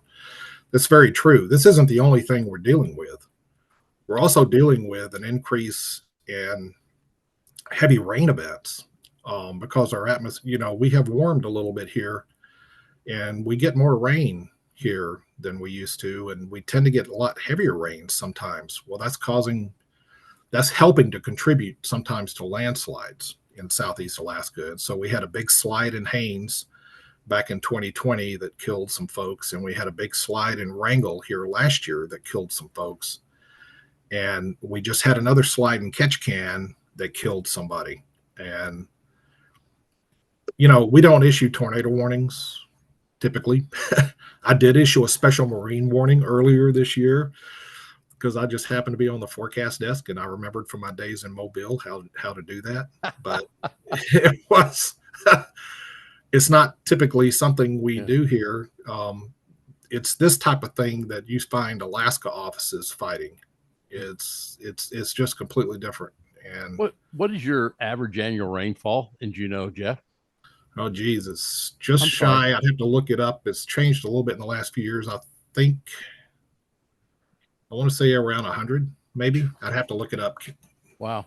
I'd have to look it up actually. Sorry. That number, that is actually a moving target now. So, yeah. Now, Jeff, thank you for this. Kim, did you have some extra comments? Oh, sorry. Yeah, I think what you're dealing with is like hard to appreciate, but putting it in real terms too for things people might follow.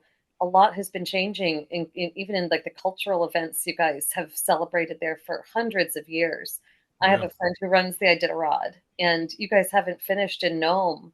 Like there've been many years out of the last decade where it hasn't made it to Nome, and like what's going on where you are is so crazy. We sometimes take Climo for granted, and you can't in any way. So just thank you for joining us and talking about all of that with us. Absolutely.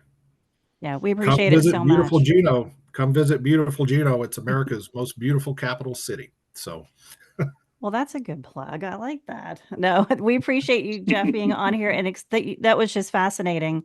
And we're really impressed too with your 10-can service. Seems to have held out really well. So we probably need to pass that. Whatever service you use, we need to get that to Cameron Nixon, because we had to have him on the show twice, try to cover for whatever service he was using. I'm just kidding.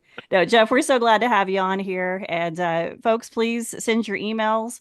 Ask questions, show us websites, show suggestions, email at weatherbrains.com. Hey, Jeff, real quick, do you have to worry about P-type up there? Down here, there's going to be rain, freezing rain, sleet, snow. Is everything just snow there in the wintertime? No, James, it's not, unfortunately. I wish it was all snow. It would make my job a lot easier, but because we are influenced by the North Pacific and the Gulf of Alaska, the rain snow line, it depends on where it's going to set up, usually south of Juneau, somewhere north of Ketchikan. So we can have a heavy rain event going on in Ketchikan and have whiteout conditions in Juneau, Skagway, and Haines. And where that line sets up, you've been to a forecast office, so you see how we produce our forecasts is through these grids, which I hate grids. But show title. That's a show title. But I will tell you, it makes the job here very difficult. Our office covers an area larger than the state of Florida. Yeah. We're one office, whereas I think Florida has 7 offices. And the geographic area we cover, but we have 10,000-foot mountains up next to sea level. And determining where the impacts are going to be based on not only terrain, but also where that rain snow line sets up. I have seen very interesting arguments on the forecast floor where the rain snow line is going to set up. So it's a challenge. Almost every storm we have is a challenge. So see, they have the same issue up north that we have down here, Bill Murray. I mean, it's like, P-type is just a total nightmare for all of us, I guess. And how many, in the history of that office, how many tornado warnings have been issued? Do you know? I don't know of a single one. I don't think we have. Honestly, I'd have to go back and double check that. 100% sure. I got here in 2020, but I can't imagine a situation where we would have issued one. So on the solstice, when does the sun go down? When does the sun come up in Juneau? Talking about the winter solstice. Yes. Typically around the winter solstice, we'll see the sun come up about, I'd say, and I'm guessing here, I'd have to look at it, 9:30 about in the morning. Yeah. And, or right close to 10 a.m. And it's usually dark by 3 o'clock when I'm headed home. Wow. That's nothing like Fairbanks, though, where they're dark except for maybe an hour or two. Yeah. So. Yeah. Getting up there toward the land of the midnight sun. Yep. All right. Well, so what we're going to do here, let me just kind of break away. Let's go to Neil. Neil is watching the OZ data set rolling in. So Neil, give us an update for those of us down here in the deep South. What do you see? Not much change. Most of the zero-Z models that are coming in, the spread's tightening up, but the mean of the track is about the same. I haven't seen any like crazy zingers that take it down sub 900, but whatever the mean is on that with the hurricane models, I think you could probably go a category higher just because they always tend to overperform when they go over that zone of the Yep. northern Gulf. Yep. So Yeah, they're looking at like a 3 or a 4. So, it's going to be moving relatively fast after, when it hits Thursday. So it's not going to have a whole lot of time, but I think it's going to be a major hurricane. That's what the Hurricane Center is calling for. But the thing is, this track to shift once it gets between the Yucatan and the western tip of Cuba, when it makes that northwest to north shift, the timing of that is going to determine how far east or how far west it goes. And if it just waits 3 or 4 hours to shift, the whole track could shift to the west. So, but once it makes that shift, it's a straight shot. And people are going to have to understand this is going to be a rough ride for the West Coast. I mean, Cedar Key, Tampa Bay, even maybe down to Fort Myers and Port Charlotte. Don't you think it's going to be pretty windy and pretty wet? Well, so that's the one downside to the cone is that the track air has gotten so small that the cone gets tighter, and people tend to focus on the center of the cone, or even now the walls of the cone are so close together. They think, oh, if I'm not in the cone, I'm okay. But this storm is going to have impacts, particularly on the east side, on the outside of the cone. The whole west coast of Florida should be paying attention to this and have a plan. Yeah, that's my concern is that everybody's focusing on the Big Bend and south of Tallahassee and Cedar Key, but it just seems to me that the way this looks, it's going to be a pretty rough ride for that whole west coast of and the Florida. thing is, like, if you like the whole like Tampa area, that zone is just a magnet to funnel water up into some of those bays, and they're most likely going to be on the bad side of the storm unless this thing takes a major shift to the east. And so the wind field, I think a lot of people also focus on the center of the track, where the surge is usually going to be the worst on the east of the center of the track. What about the radius of the wind field, Neil? What are you seeing with that? Is this going to be a large hurricane in terms of the radius of the wind? I don't think it's going to, that's the thing. Like as it tightens up, the intensity is going to be so intense, you're going to see a pretty tight forming inner core. And I don't think it's, once it starts to die down, that it's sort of like an ice skater. You ever see them like pull their arms in and they spin faster, and then if they put their arms out, they kind of slow down? I think you're going to see it as it tightens up, but it's, right before landfall, it may encounter some shear, and that steering current with the interaction of that upper level low might weaken it some, but at that point, it's going to be right on the beach. So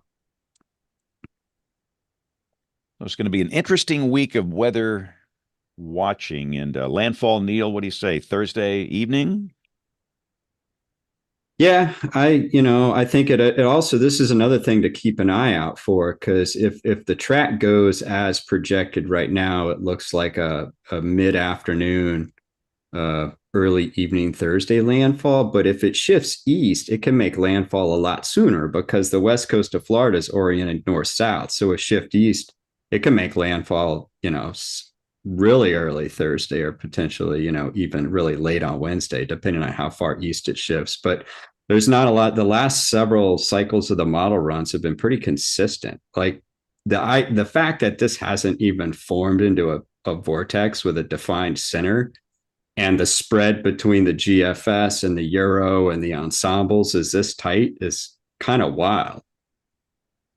And if you would comment on this AI version of the European, kind of explain what goes into that, because it seemed to perform pretty well during Francine, didn't it? Yeah, I mean, a lot of there's several different techniques and types of these AI models. Most of them use a mix of replicating the forecast and using the historical reanalysis, the ERA 5 from the European Center, as a way to sort of backtest and train the models. So, I always like to say it's a really sophisticated way to replicate what the model's going to say, but it's not necessarily predicting the weather independently, because you're training it on a model. So it's going to predict what the model says, which has a tremendous amount of utility, because you can run these things on a chip like the kind your phone uses. You don't need like $100 million supercomputer, but you still need to crunch all those numbers to generate the reanalysis to train it. And even if we get to a point where we can have some type of self-training model, we still need to have really sophisticated, better observing systems. Like there's no way around the fact that this is an initial value problem that starts with observations. And so I think the limiting factor going forward in the forecast skill is probably going to be the observation error in our ability to better generate an initial condition file. And that's another question. So there's no well-defined center. The spread is tight. The consensus is really good at this stage. How are we getting such good consensus based on this ill-defined system right now? It's a satellite data assimilation. So that's what you're getting out of this is pretty much all the DA from the satellite observation. So you've got your GOES, your JPSS, your polar orbiters, and then European Space Agency. Japan has some satellites. There's some private sector companies with GPS radio occultation data. It's pretty much only satellite data at this point. There was an Air Force plane around there earlier. I think NOAA's probably going to send out at least their high altitude jet at some point with some dropsondes. And once we start getting actual aircraft data assimilated into it, and we can start to see the center of rotation better, then I think the models will perform even better. But they're so consistent now, it would be kind of a surprise to see a major shift. So we'll see. So again, it's going to be a very interesting week of weather watching here. But let us morph as we roll on here into picks of the week. This is where we're going to share something weather related that's cool, interesting, fascinating. So to all of our guests that are on the line, fair warning, we're coming to everybody that's still here. So we'll start with our regulars. So let's go to, and by the way, Bill Murray, is Rick Smith on the Gulf Coast? Isn't this the time he goes down there? And do we know where he is? It does seem that way, yeah. Maybe Kim or James, do y'all know if Rick's down there now? I think he is. He was getting ready to go. May have to hook up with him and do some hurricane chasing. Yeah, I wonder often. I know he's been to Gulf Shores, Alabama and Orange Beach. I don't know where he is in this particular run, but so maybe Bill, you and threatened to Rick make can him do our the Gulf Coast correspondent this week. So yeah, it could be appropriate. all right. Well, anyway, let's do picks of the week, and let's start with James ate a lot on the patio of life in Tulsa. James, what you got for us? I have from the patio of life, I have Tomer Berg's tropical webpage where he has managed to gather in all kinds of model ensembles and everything you'd ever want. And he has it broken down in a very easy to understand and see way. And it's really cool. And he'll do some pretty slick analysis as we get a little closer. We see what this thing's going to grow up to. But it's definitely, if you're a tropical fan, it is definitely one to put in your regular rotation. And it's outstanding. I will amen to that one. That's a great pick because the data is just tremendous. The visuals are tremendous, and it's just a good collection of tropical information in one place. All right, Jen, what's your pick of the week? Well, before I do my pick, I want to let the Indy crew know that this Hoosier is going to come to the symposium. You won me over. And wow, you had me at 1974 Super Outbreak, obviously, but then you sweetened the deal with the T-shirt. So I'm there. And in fact, I may come a day early so I can hit some of the libraries and maybe do a little research while I'm there. But my pick of the week is Hurricane Track with Mark Suddeth. And the reason is he started today doing live discussions. Now he's always streaming and all that, but he's now starting to do some live discussions. And I was listening earlier, and it's just more expertise from him. I'm a huge fan of his work and what he does. And so check that out. He does some live stuff, and then he does his regular discussions, mainly during the afternoon time with some of these big events. Outstanding. That's a great pick. And again, all of these picks will be up on the website, weatherbrains.com. Kim, what you got for us? Well, I mentioned this in chat, so I'm going to stand by it. Monticello, Indiana was mentioned, and anyone from Indiana, anyone, has a visceral reaction to the mentioning of Monticello, Indiana, and it is because of Indiana Beach and the way that it was advertised to us for decades. So I'm going to share the joy of this. It's a cult classic with our entire listening audience. And you too will understand why we say there's more than corn in Indiana. All right, excellent. And my pick, it's Jeremy DeHart's X feed. He's one of those that flies out with the Air Force, with the Air Force Reserve out of Biloxi Air Force Base, and he does a really good job of kind of making good commentary during active tropical times like this. So again, Jeremy DeHart's X account is my pick. Neil Jacobs, what you got for us? So a couple times today, I got questions from friends that were like, how does Levi on Tropical Tidbits get the track information up so fast when all the models haven't actually started posting graphics? And I'm going to tell everyone a little secret here. There's an FTP site for the Automated Tropical Cyclone Forecaster, ATCF. And you can go there. It's free to the public, and you can download these files. They're zip files, and you basically have to plot the software. You get something to plot it. I use Grads, and you can plot all the information. And this file gets updated on a regular basis, and all the data will appear here pretty much before you can get it anywhere else. I love Kim's comment. Yes,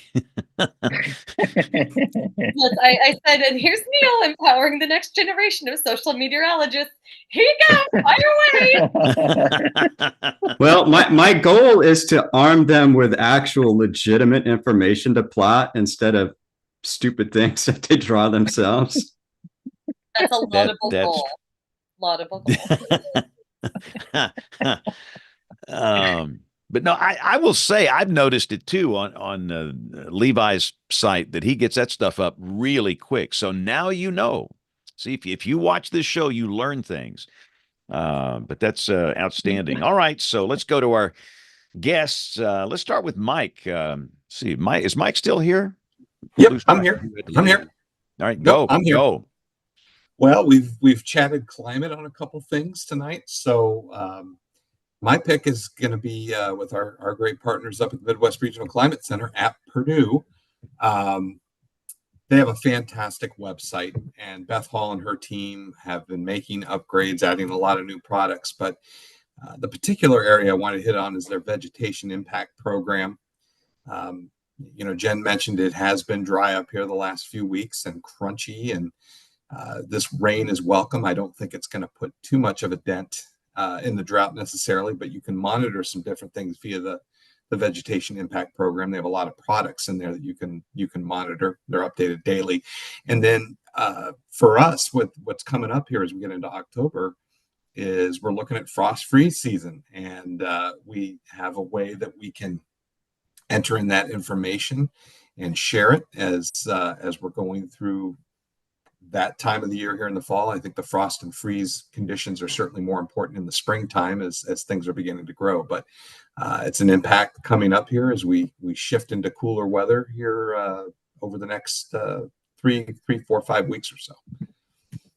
Outstanding. Great pick, Mike. Thank you. Matthew, give us a good pick of the week. Hello. First, I have a question for you. I'm a first-time guest, but also first-time listener. What am I exactly picking here? Just something fun, interesting, relevant. This can be a website. It can be a data source. It can be a conference. It can be a book. It can be some type of hardware, software. You name it. Anything that's weather related. That's cool that people might not know about. All right, perfect. We were talking quite a bit about tropics, and I heard someone mention Levi, and Levi has his tropical tidbits, which is probably known to some extent, but I love his analyses. He posts an evening discussion on upcoming tropical systems, and I'm sure there's one up now on the thing brewing in the Western Caribbean. So tropical tidbits would be my pick, keeping on the tropical topic. Awesome. And we learned how he gets that model data up so That's quickly right. from Neil tonight. See, we've learned a lot here tonight. All right, Sam, give us a good pick of the week. Let's hear it. Go. All right, I got to take it back to tornadoes. So we had an author in our office about a year and a half ago, and he wanted to write a book. So the Great Tri-State Tornado by Justin Harder. I got to promote it because he threw my name in here a few times. So, that's always a good thing. But he went to several Weather Service office sites and interviewed us. He did a lot of research and just wanted to bring awareness to that event that is often forgotten. We're coming up on the 100th year anniversary here next year. So, again, the Great Tri-State Tornado. Outstanding. And one more time, Sam, kind of plug the symposium for those that are just joining us that didn't hear the first part. Yeah, October 19th, Ball State University, day-long event. We've got some special rates at the hotels there in Muncie, and love for everybody to come join us, talk a lot about tornadoes, advanced weather spotting, and how not to rate tornadoes based on what you see on social media. It's going to be great. Outstanding. Okay, Jeff, give us a marvelous, outstanding pick of the week. Go. It's going to be Rocky Mountain National Park. The Park Service just posted the annual picture of the first snow on the upper parts of Trail Ridge Road. So, yes, it's got to be the guy from Alaska is going to tell you winter is coming. So, oh yes, we're starting to see termination dust on the upper parts of the mountains here in Juneau as well. So it's on its way. You can just smell it.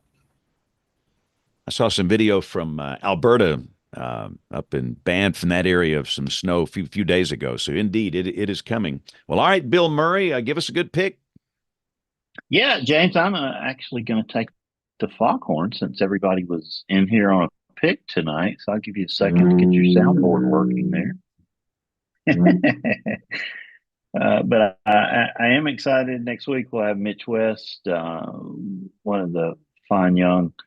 I won't call him a social meteorologist, but he does a fine job with his weather videos, and a big South Carolina football fan. And they had a terrible loss Saturday night. One of their great football players, and that seems to happen all too often for those guys. I was going to ask Troy, but I let him get away about his favorite barbecue in Austin, and I hate that I let him get away from there. But I understand from Elle that there's been a Rick Smith sighting on Facebook in Winter Springs, Florida. So he is in the neighborhood. If you want to work your way over to Tallahassee, I'll meet you Wednesday night, Rick, and we'll see if we can get in some trouble down in the Big Bend area somewhere. But that's kind of what's going on. I've got the author of the Alabama Tornado Database, James, a meteorologist, National Weather Service in Birmingham. He just retired, and he's going to join us in a few weeks on the show. Jeff knows him real well. I'm sure some of the other folks on the show do too. But he's going to join us, and Jen will be loving it that night when we have Mark on talking about his Alabama Tornado Database. And that's it, James, from the guest booking office. Trying to see, Winter Springs is near Orlando, right? So he's not on the Gulf Coast, just north of there. Yeah, he can swing over pretty quick though. Get over to to Cedar Key or Homosassa Springs or wherever we need to go. Not that we'll go to Cedar Springs. Where are you going? Where are you going to set up shop, Bill? I'm gonna base out of Tallahassee and see what happens from there. Okay, sounds like a good plan. Well, listen, thanks to everybody for joining us tonight. This was a great show. If you're new, we are typically on the air every Monday night at 7 o'clock Central Time, 8 o'clock Eastern Time. You can watch us live on our YouTube channel, youtube.com/WeatherBrains. But we know that most of you listen to the show. However you consume this, watching or listening, thank you. If you want to get in touch with us, the email address, it is email@weatherbrains.com, and it works good now. So on behalf of the entire WeatherBrains crew, I'm James Spann. Thanks for listening. Have a great week, and God bless. Thanks, everybody. That was awesome. Yeah, Thank you thanks to all you guys. guys for being on here. Appreciate it.